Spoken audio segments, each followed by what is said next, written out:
Good day, grade 7 students. Our macro skill focus for this video is writing. We shall be discussing oral and written language, common purposes of writing, and the difference of literary and academic writing. These are our learning targets for this session. I can distinguish features of oral and written language, and I can differentiate literary and academic writing. During the pre-colonial period, our ancestors used oral language as a means of communication and as a means to pass stories from one generation to another. So, what is oral language? Oral language is the oldest means of communication. It is the exchange of information and message through spoken words. In this way, immediate feedback can be given because the exchange of information is happening on the spot.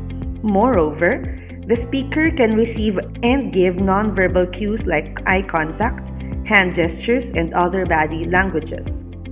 On the other hand, written language is the formal means of communication. It is kept as a source of reference or legal record.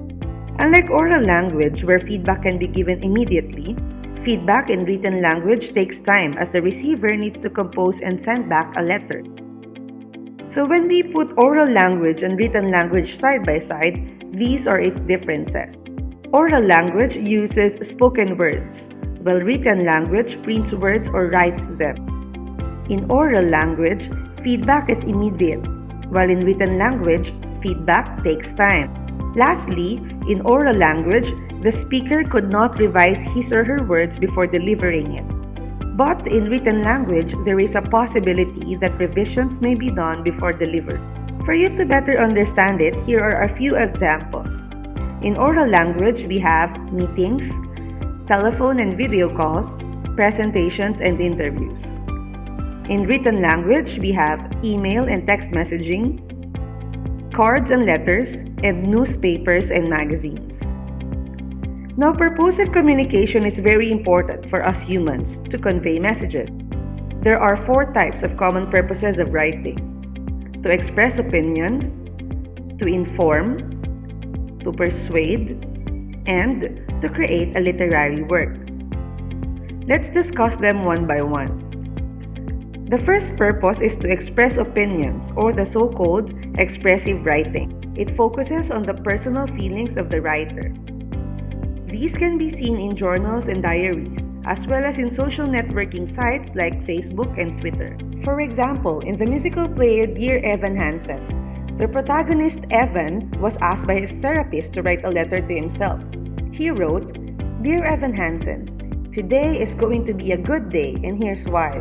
Because today, at least you're you, and that's enough." The next purpose is to inform. Informative writing are texts that provide the readers with information and educate them. It has facts, supporting details, and sources. Newspaper articles, essays, textbooks, and research papers are examples with this purpose. An example of this is this essay about the Internet.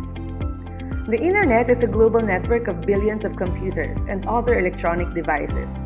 With the Internet, it's possible to access almost any information, communicate with anyone else in the world, and do much more. One can do all of this by connecting to the Internet, which is also called going online. When someone says a computer is online, it's just another way of saying it's connected to the Internet. This essay gives the readers information about the Internet. It provides several information about the things that the Internet can do. The third purpose is to persuade, or what is called as persuasive writing. It is meant to convince the readers to change their minds by considering the writer's view.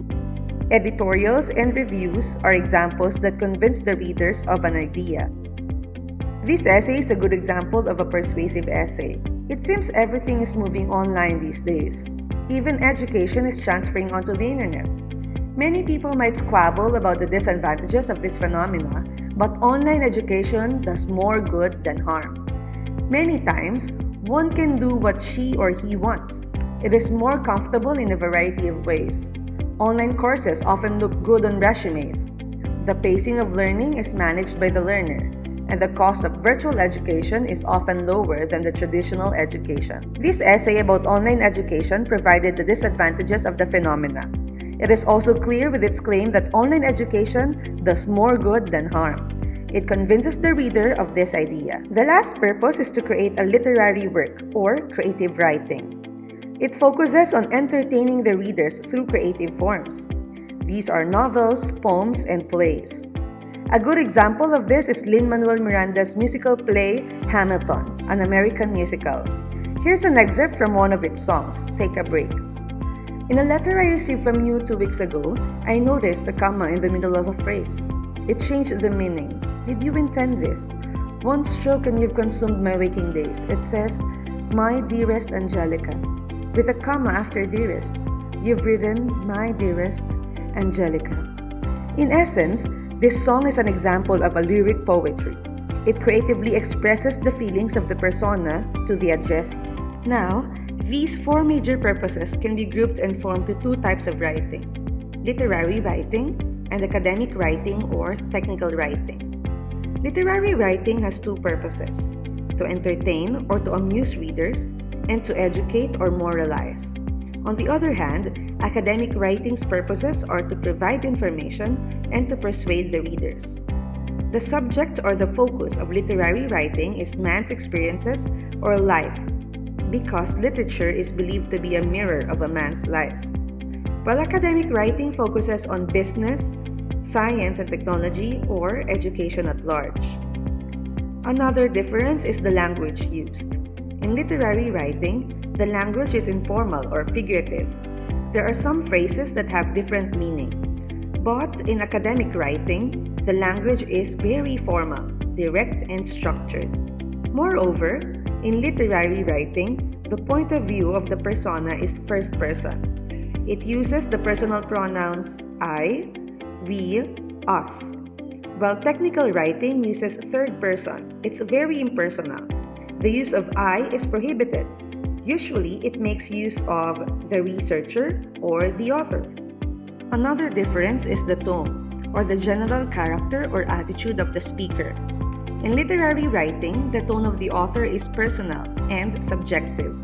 Most often than not, emotions are being poured into creative writing. However, in academic writing, the tone of the author is very impersonal and objective. The author should not be affected with his or her emotions. Last difference is the audience. For literary writing, the audience is very specific, either for a specific person who shall be the persona of the poem, or for children when it is a fable. On the other hand, for technical writing, the audience is general.